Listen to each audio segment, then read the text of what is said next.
אוקיי, שלום לכולם. נעשה הדרכה קצרה לגבי שימוש באופשן סטראט. אופשן סטראט זה תוכנה שמסייעת בעריכה והכנה לקראת ניהול של פוזיציות של אופציות. זה תוכנה מאוד מאוד נוחה, שימוש, אפשר לסדר אותה גם בצורה של טבלה וגם בצורה של גרפים.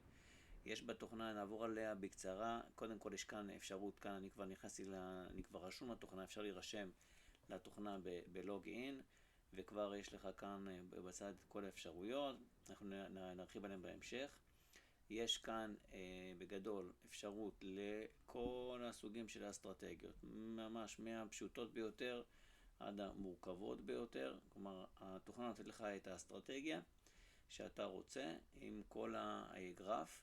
יש לך כאן אפשרות לאופטימייז, זאת אומרת ליצור מצב שבו בעצם אתה משפר את האסטרטגיה שלך, ויש כאן דבר שנקרא flow, בעצם מעקב אחרי האנשים הגדולים של הכסף הגדול. איפה הולך הכסף הגדול? אפשר לראות את כל מיני פוזיציות שנפתחו במיליונים, פוזיציות של לונג פוט או שורט פוט או לונג קול ושורט קול, או גם אסטרטגיות מסוימות שנפתחו במיליונים, וככה אפשר גם לעקוב אחרי הכסף הגדול ואפשר לראות את התנועה. בגדול, אפשר גם לראות כאן, אפשר ליצור create call או create put, ופה אפשר לראות optimize trade, מה שאנחנו דיברנו קודם, ולראות view unusual trades, זאת אומרת אנחנו בעצם יכולים לראות כאן כל מיני טריידים שקורים כמו שראינו עם ה-money flow למעלה, שלראות כל מיני טריידים מאוד חריגים. ניתן קצת הדגמה איך בעצם מפעילים את התוכנה. אז כמו שאמרנו, אפשר לעשות build, אפשר לעשות build long call או long put, אפשר להתחיל עם הדבר הפשוט הזה. אז בואו ניתן לדוגמה מה אנחנו עושים. ניתן קצת על long put, ככה נפתח את התוכנה. זה בעצם המסך שלנו, של התוכנה.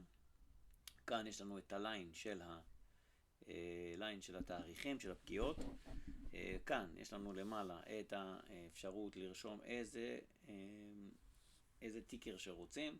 כאן זה המחיר האחרון. שימו לב שאני נמצא כרגע על ריל טיים. בגדול התוכנה כשהיא חינמית היא נותנת את הנתונים בדיליי של 15 דקות. כאן יש לנו כאן בעצם את כל אפשר לראות פוזיציות שאנחנו עושים כאן. אם אני רוצה לפתוח פוזיציה אני עושה save trade ואני שומר אותה. ניתן לראות את ה-save, מה ששמרתי זה כאן. אפשר לראות כאן אפשר לפתוח להוסיף או buy call או sell call או buy put או sell put. לדוגמה, ניתן דוגמה כאן, אם כתבתי פה buy put, אני אעשה כאן sell put. אפשר יהיה לראות בעצם את ה-sell אנחנו פותחים, אנחנו נראה אותו למטה, ואת ה-buy, מה שקנינו, אנחנו נראה למעלה. אותו דבר גם כן, דרך אגב, נפתח כאן איזה דוגמה, sell call, כאן, רואים כאן, אפשר לפתוח, זה בעצם מה שקניתי, וזה מה שמכרתי, בסדר? זה האסטרטגיה משתמש בה, אבל בעיקרון אפשר לעשות פה אסטרטגיה כזאת, של איירון קונדור, אולי נדבר על זה בהמשך. כאן רואים את הטבלה של הרווח הפסד לדוגמה, אוקיי? אפשר לראות את הטבלה של הרווח הפסד. כל מה שמסומן בירוק זה כמובן הרווח, מה שמסומן באדום זה ההפסד. אם תסתכלו כאשר אני עובר עם העכבר על המסך, עובר איתו לגבי, כאן אנחנו רואים את הסטרייקים למטה, ככל שהסטרייק עולה אנחנו כאן במקרה הזה נהיה מורווחים. כאן כשזה יורד אנחנו נראה גם כמה אנחנו מפסידים כל הזמן שזה יורד. אבל דבר נוסף שחשוב לשים לב אליו, זה שני הצירים האלה שיש לנו פה, בעצם שלושת הצירים. יש לנו את הציר הראשון, זה ציר הזמן, כאשר אנחנו נמצאים, זה ציר הזמן שלנו, וציר הזמן פה, מה קורה בעצם כל יום, מה קורה כאשר הזמן עובר. אפשר לראות, מי שכבר מתעסק באופציות יודע שהגורם הזמן הוא גורם מאוד מאוד חשוב לגבי השחיקה של האופציה. אפשר לראות כאן, וככל שעובר הזמן אפשר לראות שהרווח הוא הולך וגדל. אפשר לראות את זה גם בדולרים, וכאן למטה אפשר לעשות את הרווח באחוזים. אוקיי? זה דבר אחד. כמובן שאפשר להראות את הדברים האלה גם בצד של גרף, ואפשר לראות את התוצאות גם בטבלה. אוקיי? אני אוהב להשתמש בגרף בעיקר, הטבלה קצת פחות נוחה לי, יש כאלה שאוהבים את הטבלאות. דבר נוסף שרואים פה זה הריינג', זאת אומרת כמה אני רוצה ריינג', לראות פה את הריינג' של המרווח, של המחירים. אז אפשר לראות כאן, אתם רואים ככל שאני מגדיל את הריינג' אני יכול לראות יותר מחירים בעצם, וכאן אנחנו בעצם רואים את המחירים. זאת אומרת, לדוגמה כאן אפשר אני אעשה נגיד מה יקרה בסוף ביום הפקיעה, ביום הפקיעה, זה לא עד הסוף, ביום הפקיעה אפשר לראות בעצם שהריינג' הוא מ-4,915 עד בעצם, רואים פה את הקווים הכחולים האלו, שהקווים הכחולים האלה זה ה-break even, אוקיי? זה ה-break even, סתם אני פתחתי פה משהו כדי רק להראות.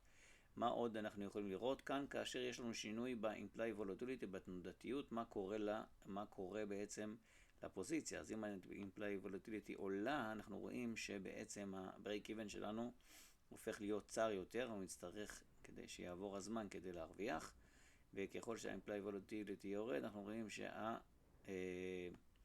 שה-break even מתרחב. כאן אפשר לשחק עם זה, מה יקרה אם וכאשר.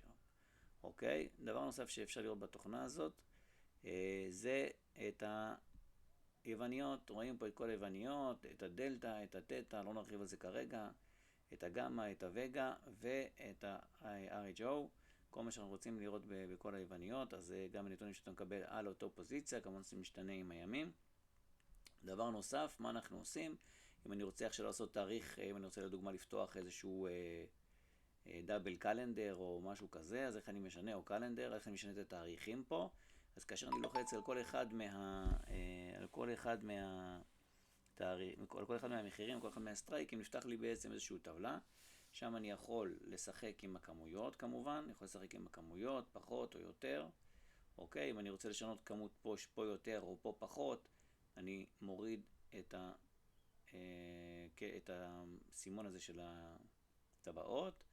אוקיי, כאן אני יכול לסמן באיזה מחיר קניתי או מכרתי את האופציה. פה אנחנו יכולים לראות על אותה אופציה כמה, מה הביד, מה האסק, מה הווליום, מה ה-EV של אותו מחיר. כמובן מה התטא, מה הווגה, כל היווניות שמופיעים גם פה. אם בטעות אני רוצה להחליף בין, עשיתי פוט ואני רוצה להפוך אותו לקול, אז אני יכול להפוך אותו לקול, בסדר? אבל זה פחות שימושי. עכשיו, עוד דבר שיש לנו כאן, כאשר אני לוחץ, אני יכול לשנות כאן תאריכים. כאן אני אפתח לי בעצם רמה של תאריכים.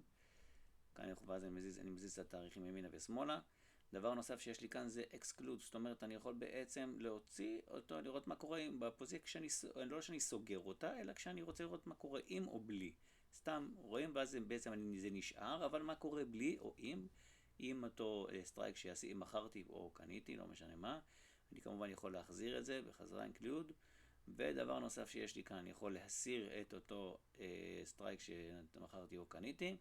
דבר נוסף זה כאשר הפוזיציה נמצאת בתנועה, מה שאני יכול לעשות זה buy to close. זאת אומרת בעצם אני עושה את הפעולה הזאת ואני עושה buy to close במחיר שבו קניתי או מכרתי, תלוי מה הפעולה שאני עושה. ואז כאשר אני עושה buy to close, אני בעצם רואה כבר שיש לי פה realize change, זאת אומרת כמה הרווחתי כשסגרתי את הפוזיציה הזאת. אולי נעשה עוד איזשהו סרטון קצר כדי להרחיב על עוד דברים, אבל זה בגדול תוכנה מאוד מאוד טובה, מאוד ידידותית וחינמית.